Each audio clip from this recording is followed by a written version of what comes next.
ጤና ይስጥልኝ ክቡራን አድማጮቼ የሰሞነኛ ጉዳዮችን ባለፈው ሳምንት የተከናወኑት የዓለማችን ክስተቶች ምን ናቸው የሚለውን በዳሰሳ መልክ ወደ እናንተ አደርሳለሁ። ከሩሲያ ጀምራለሁ። የሩሲያ ውጭ ጉዳይ ሚኒስትር ሰርጌይ ላቭሮቭ ሀገራቸው ከዩክሬን ጋር እያደረገች ያለውን ጦርነት በተለይም ደግሞ ባለፈው ዓመት በ2025 ማለት ነው ሰፊ ማብራሪያ ሰጥተዋል። በዚህ ጋዜጣዊ መግለጫቸው ጋር ከምዕራባውያን ጋር ያላቸውን ግንኙነትና ኔቶ በሩሲያ ላይ ጦርነት ለማወጅ የሚያደርገውን እንቅስቃሴ በመውገዝ መግለጫቸውን አሰምተዋል። በዋናነት ጉዳያቸው አድርገው የተነጠኑት አራተኛ ዓመቱን ያስቆጠረው የኪየቭና የሞስኮ ጦርነት በሚያልቅበት ሁኔታ የዓለም አቀፍ ሕግ እየተጣሰ ስለመሆኑ ያው ዶናልድ ትራምፕ በቬንዙዌላ ያደረጉት ለማለት ነው። የግሪንላንድ ጉዳይና የሰሜን አትላንቲክ የጦር ጥምረት ጦርነት ነጋሪት እየጎሰመ ስለመሆኑ አውስተዋል። ሩሲያ ከአውሮፓ ጋር ያላት ግንኙነትን አስመልክቶ ማብራሪያ በጥልቅ የሰጡት ላቭሮቭ አብዛኞቹ የአውሮፓ ሀገራት በሩሲያ ላይ ሩሶፎቢያ ወይም ደግሞ የሩሲያ ጥላቻ አድሮባቸዋል ሲሉ ተሰምተዋል። በተለይ ደግሞ የኔቶ ዋና ጸሐፊ ማርክ ሩቴ፣ የአውሮፓ ህብረት ውጭ ጉዳይ ሚኒስትር ዋና ኃላፊዋ ካጃ ካላስ፣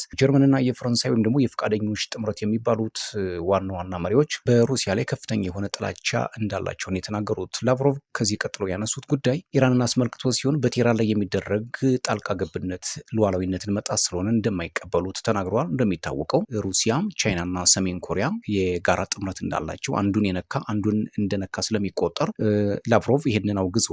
ዶናልድ ትራምፕ ደግሞ ጥቃት ከመፈጸም አልመለስም እያሉ ይገኛሉ። ኔቶና የአውሮፓ ህብረት በሩሲያ ላይ ጥላቻቸው በጣም ከባድ ነው ያሉት ላቭሮቭ ይሄንን እስካላቆሙ ድረስ ሩሲያ ከየትኛውም ኃይል ጋር የመግጠም ብቃቷ ማንም ሊያስቀረው የሚችል አይደለም ሲሉ ነው የተናገሩት። በጋዜጣዊ መግለጫቸው ላይ ላቭሮቭ የተለያዩ የፖለቲካ እንድምታዎች ታይተውባቸዋል። የዓለም የፖለቲካ አሰላለፍ በአንድ ኃይል ብቻ እንዲያዝ ለማድረግ ወይም ደግሞ ዋን ወርልድ ኦርደር የሚባለው ነው። ኔቶና አጋሮቹ የሩሲያን ዩክሬን ጦርነትን ለማስቆም ፍጹም ፍላጎት እንደሌላቸውና የጦር መሳሪያቸውን እየቸበቸቡ ጦርነቱን ማስቀጠል እንደሚፈልጉ ነው የተናገሩት። እኛ የምንፈልገው አሉ ላቭሮቭ የእኛ ትልቁ ፍላጎታችን መልቲፖላር የሆነ ወይም ደግሞ ባለብዙ ወገን የፖለቲካ ስርዓት እንዲፈጠር ነው ሲሉ ነው የተደመጡት። አክለውም ከሩሲያ ጋር ብሔራዊ ጥቅማቸውን ለማስከበርና ለማስጠበቅ ብሎም ከሞስኮ ጋር ለመተባበር የሚፈልጉ ጤነኛ አካላት ወይም ደግሞ ሄልዚ ፎርስስ ከኛ ጋር መስራት ይችላሉ ብለዋል። በተደጋጋሚ በተለይ ደግሞ ስሎቫኪያና ሃንጋሪ ከሩሲያ ጎን መቆማቸው በኔቶ መካከል መከፋፈል መፍጠሩ የሚዘነጋ አይደለም። ላቭሮቭ እኛ ከምዕራባውያን ጋር ምንም አይነት ግጭት የለብንም፣ ነገር ግን አብረውን ከሚሰሩ ኃይሎች ጋር ለመስራት ዝግጁ ነን ሲሉ ተደምጠዋል። ኔቶ ግን አሁንም ድረስ በሩሲያ ላይ ጥርሱን ከመንከስ አልተመለሰም። በሩሲያ በኩል ደግሞ ፖለቲካዊ መፍትሄዎች እንዲመጣ መልካም ፈቃድ እንዳለን ለውይይትም በራችን ክፍት ነው ሲሉ ተናግረዋል። ሌላው አስገራሚው ጉዳይ ምንድን ነው? የክሬምሊን ባለስልጣናት የሚናገሩት ስለ ግሪንላንድ ጉዳያቸው እንዳልሆነ ነው። ምክንያቱም የዴንማርክ አካል አይደለችም፣ በቅኝ ግዛት የተያዘች ናት። ስለዚህ እኛ ውሳኔው የራሳቸው የደሴቷ ህዝቦች ናቸው መወሰን የሚችሉት እንጂ እኛ ጣልቃ የምንገባበት ጉዳይ አይደለም ሲሉ ነው የተናገሩት። ሌላው ትራምፕ ይሄን አካባቢ ወይም ደግሞ የግሪንላንድን ቀጠና ቻይናና ሩሲያ ይቀሙኛል በማለት አስቀድመው ይዞታቸውን ለማስፋት ጥረት እያደረጉ ነው። ላቭሮቭ በመጨረሻ ደግሞ ያነሱት የቬንዙዌላ መሪ ኒኮላስ ማዱሮን መያዝና የካራካስን ፖለቲካ እንዲናጋ ማድረግ ተቀባይነት የለውም ሲሉ ጠለቅ ያለ ሪፖርታቸውን ነው እያስተላለፉት። ሌላው የዳሰሳ አጀንዳ የሚሆኑ ባለፉት 3 ሳምንታት ውስጥ የሶሪያ ፖለቲካ ከመታመስ አልዳንም። በሶሪያ የዲሞክራሲ ወይም ደግሞ የኩርድ መራሽ ኃይሎች እና በሶሪያ መንግስት መካከል የሚደረገው ውጊያ ቀጥሎ እንደነበርና አሁንም ድረስ ወጣ ገባ የሚሉ ግጭቶች መኖራቸውን ነው። ባለፉት በተለይ ደግሞ በዚህ 3 ሳምንት ውስጥ ከስምምነት ላይ የሶሪያ ዲሞክራቲክ ፎርስ እና የአህመድ አልሻራ መንግስት ከስምምነት ላይ ደርሰው የነበረ ቢሆንም በሰሜናዊ ሶሪያ በርካታ የአይኤስ አባላት መኖራቸውና ከእስር ቤት ማምለጣቸው ውጥረቱን ከፍ አድርጎት ነበር። የአይኤስ መልሶ ማንሰራራት የሶሪያን ፖለቲካም እንደገና እየበጠበጠው ይገኛል። በተለይ ደግሞ በርካታ ወደ 136 የሚሆኑ የቡድኑ አባላት እስር ቤት ማምለጣቸውን ተከትሎ በፒኬኬ ቡድንና በአህመድ አልሻራ መንግስት መካከል ከባድ ውጥረት መፈጠሩ የሚታወስ ነው። ፕሬዚዳንት አህመድ አልሻራ ከአሜሪካ አቻቸው ጋር ዶናልድ ትራምፕ በስልክ ማውራታቸውም ተሰምቶ ነበር። ሁለቱ መሪዎች በምን ጉዳይ እንዳወሩ ግልጽ ባይሆንም ነገር ግን የአይኤስ ቡድን እንደገና መነሳቱን ተከትሎ አይኤስ ለመምታትም አሜሪካ ከፍተኛ ጥረት ስለምታደርግ በዚህ ጉዳይ ላይ ሊመክሩ እንደሚችሉ የፖለቲካ ተንታኞች ግምታቸውን ያስቀምጣሉ።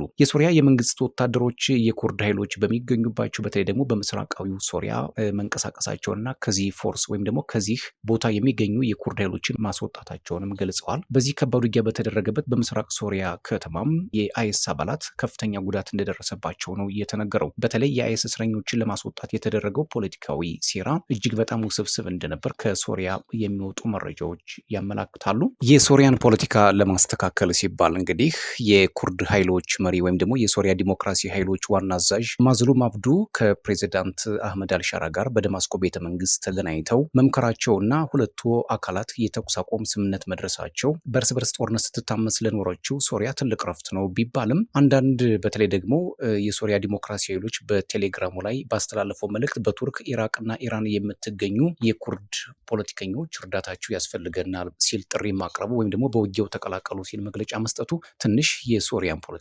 መስቀልቅሉን ሊያወጣው እንደሚችል ከወዲሁ ስጋት እየጋረጠ ይገኛል። ከዚህ ከሶሪያ ፖለቲካ ጋር ተያይዞ ቱርክ በቀጠናው ላይ ሰላም እንዲመጣ ትልቅ ፍላጎት እንዳላት ፕሬዚዳንት ረሲፕ ጣይብ ኤርዶዋን መናገራቸውም ሌላው ክስተት ነው። በቀጠናው ላይ ምንም አይነት የጠብጫሪነት አዝማሚያ እንዲታይ አንካራ ምንም ፍላጎት የላትም ብለዋል። ከዚሁ ጋር በተያያዘ በቱርክ ድንበር የሚገኘው የኩርድ ሰራተኞች ታጣቂ ወይም ደግሞ የፒኬኬ የሚባለው ቡድን ማለት ነው ከየትኛውም አካል ጋር ለመዋጋት ዝግጁ ነኝ ብሏል። ነገር ግን ይህ የፒኬኬ ቡድን በቱርክ አሸባሪ ተብሎ እንደተፈረጀ ሁላችንም የምናውቀው ነው። የአሜሪካው የሶሪያ መልእክተኛ ቶም ባራክም በሰሜን ምስራቅ ሶሪያ ባለው አካባቢ የራስ ገዝ አስተዳደር እንዲፈጠር ከመልካም ስምምነት ላይ መድረሳቸውን ቢገልጹም ነገር ግን የአይኤስ አባላት በቀጠናው መታየታቸው ሌላ ውጥረት መፍጠሩን የአሜሪካ መንግስት እንደሚቃወም ነው የተናገሩት። ሌላው እንግዲህ የሳምንቱ ዳሰሳም የሩሲያው ፕሬዚዳንት ቭላዲሚር ፑቲን በግሪንላንድ ጉዳይ ለአሜሪካው ፕሬዚዳንት ዶናልድ ትራምፕ ያላቸውን ድጋፍ መናገራቸው ነው። ከክሬምሊን የሚወጡ መረጃዎች እንደሚጠቁሙት ከሆነ አሜሪካ ከዴንማርክ ደሴቱን መግዛት ትችላለች ማለታቸው አነጋጋሪ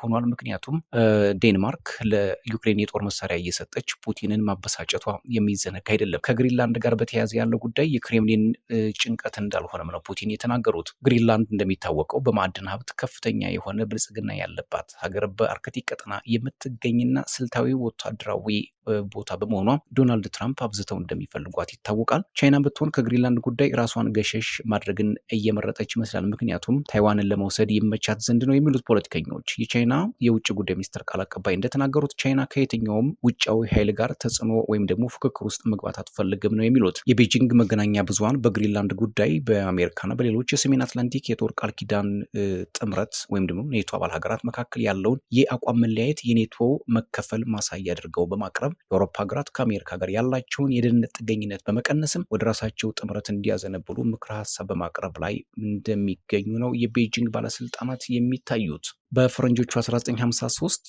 ድረስ የዴንማርክ ቅኝ ግዛቱን አቆይታለች። ግሪንላንድ ወደ 57,000 ነዋሪዎች ያሏት ደሴቲቱ እጅግ በጣም ሀብታም ከመሆኗ የተነሳ የዓለማችን ሀያላን ሀገራት ይራኮቱባታል። የመከላከያና የውጭ ፖሊሲዋ በዴንማርክ መንግስት ቁጥጥር መሆኑም ዴንማርክ የግሌ ናት በማለት አጽንኦት እየሰጠች ትከራከራለች። ከሁለተኛው ዓለም ጦርነት ጀምሮ በደሴቲቱ የአሜሪካ ወታደሮች ማስገባትና በሰሜን ምዕራባዊ ዳርቻ የአየር ጦር ሰፈር መገንባቷም ይገለጻል። የአሜሪካው ፕሬዚደንት ዶናልድ ትራምፕም ግሪንላንድን በእጄ ሳላስገባ እንቅልፍ አይወስደኝም እያሉ አሁን ድረስ ክርክራቸውን ቀጥለውበታል። ሩሲያ በግሪንላንድ ጣልቃ መግባት አልፈልግም የምትለው ዩክሬንን ለመብላት እንደሆነም አንዳንድ ተንታኞች እየተናገሩ ነው። የሩሲያ ውጭ ጉዳይ ሚኒስትር ሰርጌይ ላቭሮቭ ሩሲያ ከዩክሬን በፈረንጆቹ 2014 የጠቀለለቻትን ክሬሚያን በመጥቀስ ይህች ግዛት ለሩሲያ አስፈላጊ እንደሆነች ሁሉ ግሪንላንድም ለአሜሪካ አስፈላጊነት ማለታቸው የሳምንቱ እጅግ አወዛጋቢ ጉዳይ ሆኗል። የሩሲያው ፕሬዚደንት ቭላዲሚር ፑቲንም ለአሜሪካ ትልቅ ወታደራዊ ጥቅም ልትሰጥ ትችላለች ሲሉ ግሪንላንድን ለዶናልድ ትራምፕ የመስጠት አዝማሚያ ማሳየታቸው ሁለቱ አካላት ምን ያክል እጅና ጓንት መሆናቸውን ያሳያል። ፕሬዚደንት ዶናልድ ትራምፕ እና የሩሲያ አቻቸው ቭላዲሚር ፑቲን የጋዛ የሰላም ቦርድ አባል እንዲሆኑም ጥሪ ማቅረባቸው ሌላው የሳምንቱ ጉዳይ ነው። ፕሬዚዳንት ዶናልድ ጄ ትራምፕ የሩሲያ አጋሯ ቤላሩስ ፕሬዚዳንት አሌክሳንደር ሉካሼንኮ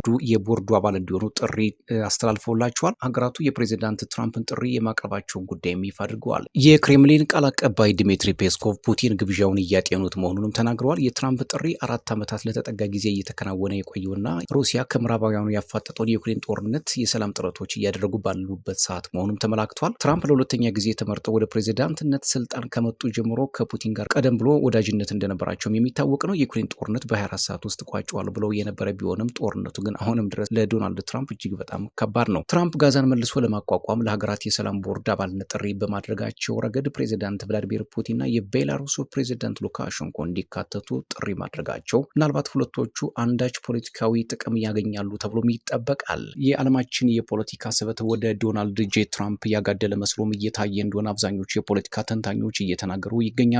ዛሬ ላይ የወጡ መረጃዎች እንደሚያመላክቱት በተለይ ዘጋርዲያንና አልጀዚራ እንዳስነበቡት የአሜሪካም የጦር መርከቦች ወደ መካከለኛው ምስራቅ ተጠግተዋል።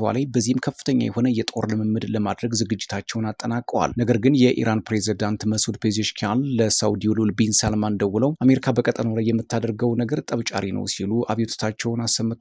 የአሜሪካ ግዙፍ የጦር ልምምዶች በመካከለኛው ምስራቅ መጀመራቸው የኢራን ፖለቲከኞችን እያወዛገበ ይገኛል። ምክንያቱም ባለፈው ታህሳስ 28 በፈረንጆቹ 2025 ጀምሮ እስካሁን ድረስ የተቀጣጠለው የኢራን ተቃውሞ ለዶናልድ ትራምፕ ፖለቲካም የተመቻቸው ይመስላል። በዚህም ዌስት ጀሩሳሌም እና ዋሽንግተን ጣልቃ በመግባት የኢራንን ፖለቲካ እያመሱት ነው ሲሉ አያቶላዎቹ ይናገራሉ። አያቶላህ አሊ ሀሚኒ ደግሞ እጅግ በጣም ውስብስብ ከሆነ ዋሻቸው ገብተው ተደብቀዋል ሲል የዋሽንግተን መግለጫም ያሳያል። ነጩ ቤተመንግስት እንደሚለው ከሆነ አያቶላህ አሊ ሀሚኒ በኮንክሪት ከተሰራ ምሽግ ውስጥ ራሳቸውን ደብቀዋል። የትኛውን ቦታ ቢደበቁ አያመልጡንም ሲሉ የዋሽንግተን ፖለቲከኞች ፎከራቸውን እያቀለጡት ይገኛሉ።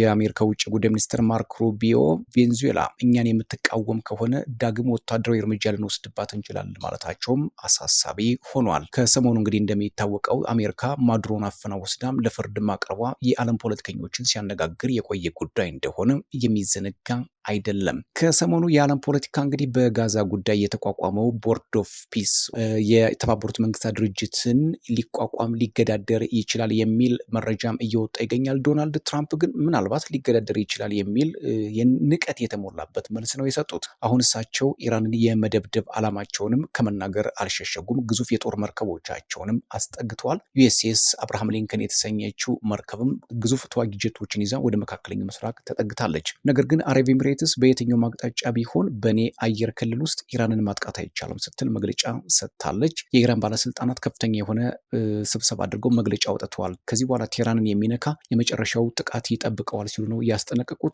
የቴህራንና የዋሽንግተን ፍጥጫ መቀጠሉ ሌላው የዓለማችን ትልቁ ስጋት እንደሆነ እየተነገረ ይገኛል። ኬር ስታርመር የእንግሊዙ ጠቅላይ ሚኒስትር ኬር ስታርመር ወደ ቤጂንግ ገብተዋል። ከሺጂፒንግ ጋርም ተነጋግሯል። በኢኮኖሚና በባህላዊ ጉዳዮች ላይ ንግግር ያደርጋሉ ቢባልም በዋናነት ግን ፖለቲካዊ ጉዳዮች እንደሚያጠነጥኑ ይጠበቃል። በተለይ ፑቲን ወደ አውሮፓ የሚያደርጉትን ግስጋሴ እንዲያስቆሙላቸው ሊማጸኗቸው ይችላሉ የሚል መረጃም እየወጣ ነው። እንግዲህ ይሁን አይሁን ቀስ ብለን የምናየው ነው። የዓለም ፖለቲካ ወደየት እየሄደ ነው? የተባበሩት መንግስታት ድርጅትስ አቅሙን ምን ያክል እየተጠቀመ ይገኛል? ዶናልድ ትራምፕስ እውነሳቸው እንደሚፈልጉት የዓለምን ፖለቲካ በእርሳቸው መልክና ቁመና ይሰሩታል ወይ? የዓለምን ወደ አንድ የማምጣት ወይም ደግሞ ዋን ወርልድ ኦርደር የሚባለውን ዶናልድ ትራምፕ ይሳካላቸው ይሆን የሚለው ሌላ ጉዳይ ነው። ከዚሁ ጋር በተያያዘ በጋዛ ላይ ደግሞ አሁንም ድረስ አዳዲስ ሀሳቦች እየተነሱ ይገኛል። የመጨረሻውን ታጋች አስክሬን እስራኤል ተቀብላለች። ሐማስ ትጥቁን የማይፈታ ከሆነ ግን በምንም ታምር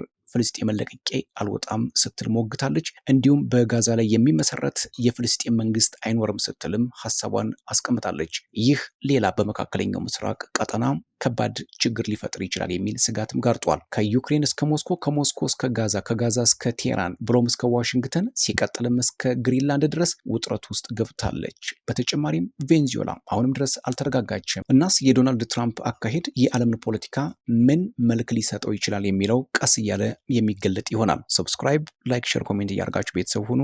ሰላም።